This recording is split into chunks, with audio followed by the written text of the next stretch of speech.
on va parler de la van life en Nouvelle-Zélande et est-ce que c'est aussi easy que ça nous paraît sur les réseaux sociaux. Parce qu'on a tous vu beaucoup de trucs sur le van en Nouvelle-Zélande, comme quoi c'est le pays rêvé. J'en reviens, j'ai passé 5 mois en Nouvelle-Zélande. Donc je vais te partager mon avis sur la van life en Nouvelle-Zélande. Donc j'ai une petite note que j'avais prise pendant le voyage et je vais te donner du coup mon petit avis. Je suis partie très exactement 4 mois et demi avec un van qu'on a acheté en arrivant, donc en mois de décembre. Pas le mois le plus idéal pour acheter un van. Si tu peux arriver avant ou je sais pas faire autrement, peut-être que c'est mieux. Mais en tout cas c'est ce qu'on a fait et on est reparti en avril, donc encore une fois pas le mois idéal pour revendre le van. Mais on s'en est sorti quand même. Du coup, pour la question qu'on se pose, est-ce que la Nouvelle-Zélande c'est aussi friendly que ce qu'on le montre pour les vannes ou pas? Moi je te dirais que oui, quand même. Surtout si tu as un van self-contained, là franchement c'est génial. Il y a eu les normes qui ont changé, le nôtre était self-contained vert. Donc on n'a pas eu les nouveaux aménagements à faire, il avait été fait quand on l'a acheté parce qu'on l'a acheté à un garage. Ce qui nous a simplifié beaucoup la chose. Si tu es self-contained, t'as plein de possibilités pour dormir la nuit, que ce soit en camping, en free camp, en camping sauvage, etc. T'as plein de possibilités et je vais d'ailleurs toutes te les donner une par une. Donc premièrement pour dormir, tu as le camping classique qui s'appelle le Holiday Park. C'est le nom d'une chaîne mais c'est aussi comme ça qu'ils appellent les campings avec toutes les infrastructures quoi, les douches, les toilettes, les attractions pour les enfants, etc. etc. Donc ceux-là, nous, on y allait environ une fois par semaine à peu près pour prendre une douche, avoir un peu de confort, parce qu'ils avaient toujours des cuisines tout équipées, partagées, etc. Donc on aimait beaucoup ça et ça nous permettait d'avoir plus de confort que dans une mini cuisine de van, etc. Ensuite, en deuxième option, tu as les free camp. Donc là, c'est des zones désignées pour le camping mais qui sont gratuites, comme le nom l'indique.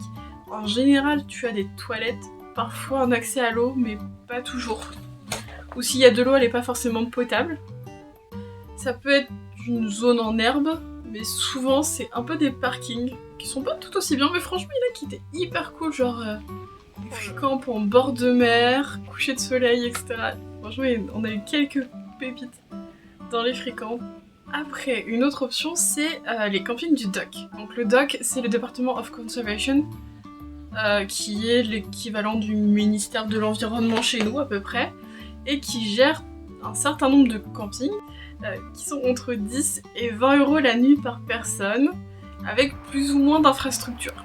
Ils ont quelques-uns qui sont complètement gratuits, et qui ont en général juste en toilette, mais ils sont rares. Franchement, sur tout le voyage qu'on a fait, on en a fait un seul comme ça. Et après les autres ils étaient soit à minimum 10 € ou des fois 25 €. Mais pareil, celui-là on en a fait qu'un seul. On en a trouvé que un dans les Marlborough. Et après les autres on les a pas retrouvés. Alors qu'on était prêts à y aller puisque mon copain on avait pris le pass du DOC. Donc ce pass te permettait d'y aller dans ces campings-là gratuitement. Du coup justement, est-ce que le camping du DOC pour moi c'est rentable? Bah oui et non du coup. Puisque les campings du DOC ils étaient quand même principalement sur l'île du Sud. Donc si tu fais un voyage que sur l'île du Sud, il y a le pass à 30 jours ou le pass 1 an, nous on avait pris le 1 an. Si tu fais que l'île du Sud, ça peut être hyper rentable. Si tu fais l'île du Nord, franchement ça sert à rien, il y en a pas. Il y en a pas où ils sont complètement paumés, faut faire 1 heure détour pour le trouver. On n'y est pas allé, je pense qu'on a dû faire 1 ou 2 campings maximum sur l'île du Nord, les campings du DOC, je précise. Donc il sert à rien sur l'île du Nord, c'est utile sur l'île du Sud. Surtout nous on l'avait pris parce qu'on a commencé par la région des Marlborough, donc au nord dans les fjords, au nord de l'île du Sud. Et dans cette zone le camping sauvage est interdit, mais genre interdit complet. Donc soit tu dors dans un camping du DOC, soit dans des campings privés, les Holiday Park.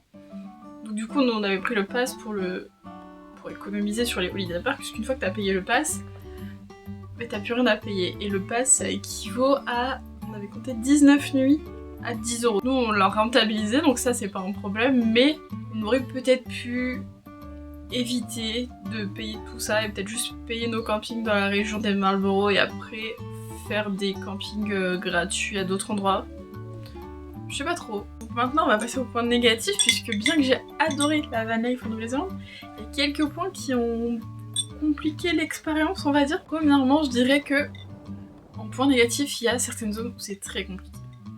Très compliqué de faire du free camp, de juste d'être en van quoi. La région des Marlborough, mais il y a une alternative qui sont les campings du dock. Il y en a vraiment beaucoup dans cette zone, donc ça c'est génial. Mais il y a certaines villes aussi qui interdisent fortement, qui compliquent fortement le free camp, comme par exemple Queenstown, qui est un enfer. Queenstown, la ville est géniale, mais pour free camper, c'est un enfer.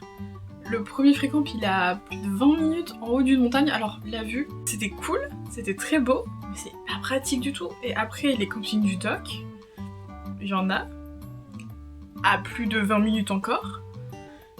Au bout de 6 km de piste, on devait y aller, on a fait demi-tour avant parce que c'était mission impossible, clairement. C'est pas du tout à Queenstown, quoi.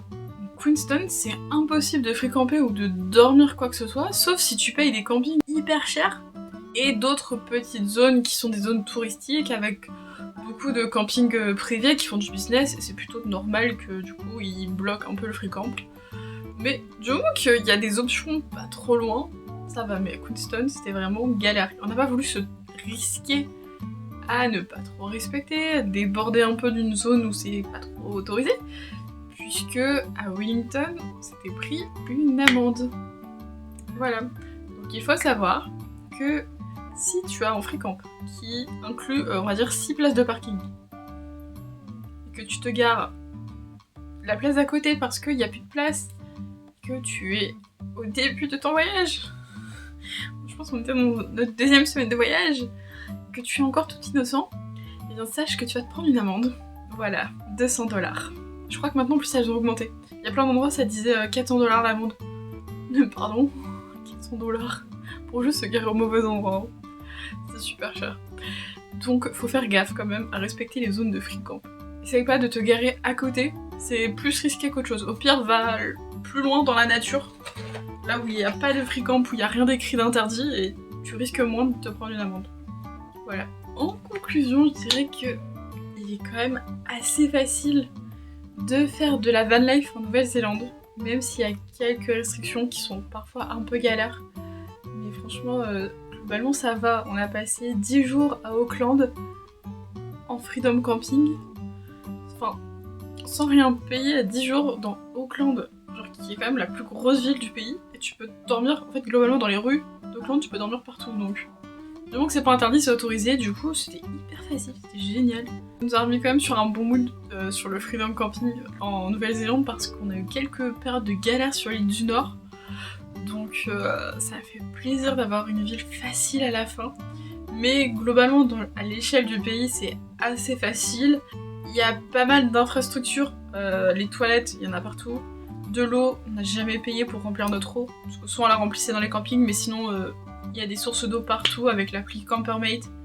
Il y a tout dessus, c'est absolument génial. Et voilà, donc c'est tout pour la van life en Nouvelle-Zélande. Pour moi, c'était une expérience absolument géniale et j'ai hâte de recommencer la van life, que ce soit en France ou en Europe ou je sais pas où.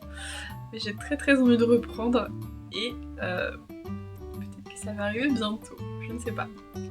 À voir. Sur ce, je te dis à très vite dans une prochaine vidéo. Ciao!